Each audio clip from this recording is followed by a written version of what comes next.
Hello everyone and welcome back to the channel for some more Star Wars Battlefront II news. If you haven't noticed, things have been really picking up the past few days when it comes to news for the game, and we have a lot to get to today, including quite a lot of new information on the August update and what we can expect at Gamescom, a buff to Obi-Wan, and a whole lot more. As always, if you could leave a like on today's video, I would greatly appreciate it. It really helps out the channel. And thanks to you guys, we managed to hit over 5,000 likes on this weekend's upload, which has been doing really well. But anyways, let's move on and get started on today's news, beginning with a ton of details on what we can expect from the announcement DICE has planned for Gamescom. It has been pretty unclear so far how exactly they plan on releasing this information in the first place, but according to Ben, the news will be coming in the form of a community transmission, and all of the news is going to be compiled into one. So, in this single community transmission, we'll be getting all of the details on not only August's update, but the future of Battlefront 2 throughout the rest of 2019.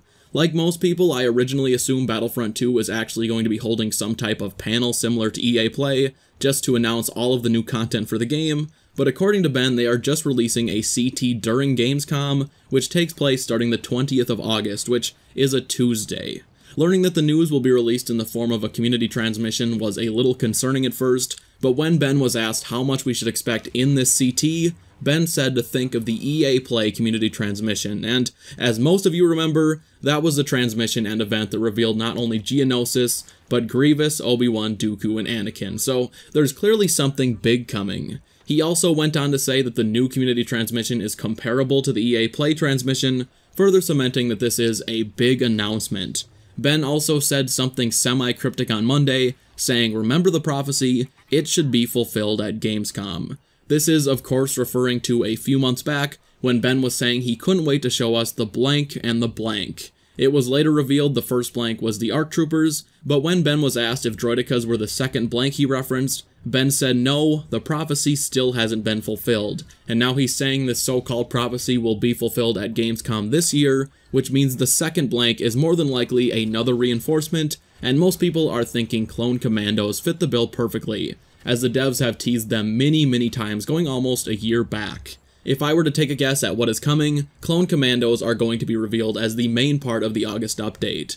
Ben revealed over on Twitter that this month's update will be released the week following Gamescom, so most likely Tuesday the 27th or Wednesday the 28th. I think it's pretty likely the commandos are announced for this month's update, just like droidicas were announced shortly before their release, and the rest of the CT will lay out the future of Battlefront 2, giving some more details on Felucia and which heroes are coming. Obviously, it isn't a certainty we will be getting more heroes alongside Felucia, but with how Ben is saying the CT is comparable to the one from EA Play, I think the reveal of at least 2 heroes is very likely, and with a little bit of luck we'll get a full 4-hero reveal like we did at EA Play. I really do think Ahsoka and Ventress are pretty close to a sure thing considering all of the leaks, as well as the voice lines for Ahsoka in the files, but the closer we get to Gamescom the more we'll know, and I'll keep you guys updated every step of the way. Next up, it looks like we have a very important buff coming to Obi-Wan soon, and this is something you probably have only noticed if you play this game quite often and really get into how saber combat usually goes down. But as a user pointed out over on the Battlefront forums, Obi-Wan's dash is just so bad when compared to other heroes. Instead of having a near seamless transition into sprinting like many other lightsaber heroes, Obi-Wan's just brings him to a screeching halt, which completely screws him over in saber-on-saber fights, and overall, just makes him feel extremely clunky. When compared to someone like Anakin who has the best dash in the game, or Kylo who has a very good dash as well, Obi-Wan just feels kind of inept. Luckily, Ben said he has already brought this issue up with the lead hero designer Guillaume, so we should be able to expect a fix for this soon, hopefully in the very next update. Moving on, Ben did chime in on a possible lightsabers only game mode within Battlefront 2. A complaint that I hear quite often is how blaster heroes ruin the flow of HVV, and while I don't exactly agree with that, I do think a lightsaber only mode could be an interesting idea, as those wanting to really practice their lightsaber dueling skills do kind of have that taken away from them during certain HVV matches which are blaster dominated, especially when you have those blaster heroes that have stuns, and I'm pretty sure everyone has dealt with that smart Han player that just sets up camp at a distance and unloads blaster bolts in your head while you're trying to have a friendly one-on-one duel with a fellow lightsaber hero. Because of this, a lot of the community was excited to learn that we are getting a lightsaber-only weekend event in Heroes vs. Villains this month, but like all events, this will be for an extremely limited time before it's gone for good. A Battlefront fan asked Ben over on Twitter if we could possibly get a lightsaber-only mode as a permanent feature within Battlefront 2, but unfortunately for those of you who would like something like that, Ben said there are no plans for this at the moment, but devs are going to be keeping a close eye on this event to see how it's received, so if this event proves to be a popular one, we will probably see it around pretty often, and maybe one day we will get a permanent game mode. It's not something I would personally care too much about, as I love playing blaster heroes and generally don't mind facing off against them, but it could be a fun thing from time to time, although I really don't think we want to split the player base between too many modes. Also, and this is most relevant to Xbox players, we did get yet another update on the whole stick drift issue players have been dealing with for months. When asked about it, Ben said the team has experienced it themselves while playtesting, but are having a lot of trouble pinpointing what exactly causes the issue, but the team is going to continue working on it. Ben also said over on Twitter that the team has recently started dedicating a lot more time to bug fixes, so I really hope that means they can clean up the game soon. Certain heroes like Dooku and Grievous are in an absolutely pathetic state when it comes to bugs, and considering we are talking about a AAA developer, that should not be the case. From what I have seen of the stick drift glitch from other players, it seems as though it makes the game borderline unplayable at times. I have never had to deal with it myself, but it would irritate me so much if I had to. Next up, a couple of the developers have chimed in on both future community transmissions and those promised developer live streams that never ended up happening. Kevin Johnson, who is the community engagement specialist for Battlefront 2, said over on Twitter that the live streams are still something the team wants to do, but they still haven't found the right moment to do it. To me, that sounds like a lot of BS. There have been plenty of times where a developer live stream would have done a lot for the community, so honestly, I would not hold my breath. I really doubt those live streams are ever going to happen with any regularity.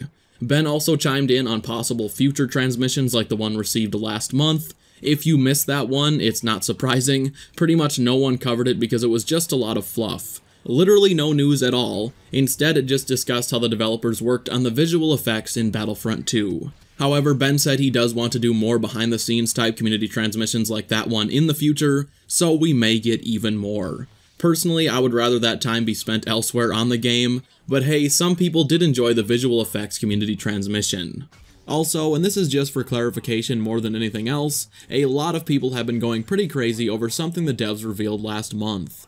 One of the developers, I believe it was Jay, but it also may have been Ben, I think the tweet must have been deleted because I can't find it for the life of me, tweeted out saying that the results of the community survey showed that blasters and new weapons in general were a low priority. A lot of people took that as DICE saying blasters were a low priority for them, when in reality they were saying the results of the community survey showed that people cared more about other things over blasters. Ben had to tweet out in response to some guy named Kyle going nuts on Twitter about this, and hey, his name is Kyle, what else do you need to know? Just to clear up the outrage from a lot of people I've seen on Twitter and the Battlefront forums. Finally, and this is something I am pretty torn about, Ben did announce over on Twitter that the team is considering adding AI to the ship phase of Capital Supremacy. This is something I really hope doesn't happen, as I think it's pretty unnecessary. I do think the ship phase needs quite a lot of work. The spawns can be pretty bad to the point where the bomb planting section can be a total joke and never really give the defending team a chance in certain situations. But either way, I would like the AI to stay on the ground phase and them to fix other things with the ship phase. The AI serve their purpose very well at the command posts, but are definitely not needed in the final phase of CS. Well guys, that is going to do it for today's video. If you did enjoy it, please be sure to drop this video a like, and if you are new around here, make sure you subscribe to the channel so you never miss an upload. Should be another video dropping this weekend, and even more next week. I will be going on a short vacation in the middle of next week, and plan on getting a couple of videos scheduled for that time. I am planning on another episode of How to Not Suck to drop sometime next week. I'm considering covering either Boba Fett or Kylo Ren next. Let me know in the comment section who you'd like to see first. Anyways guys, thank you all so much for watching, and I will see you in the next one. Bye.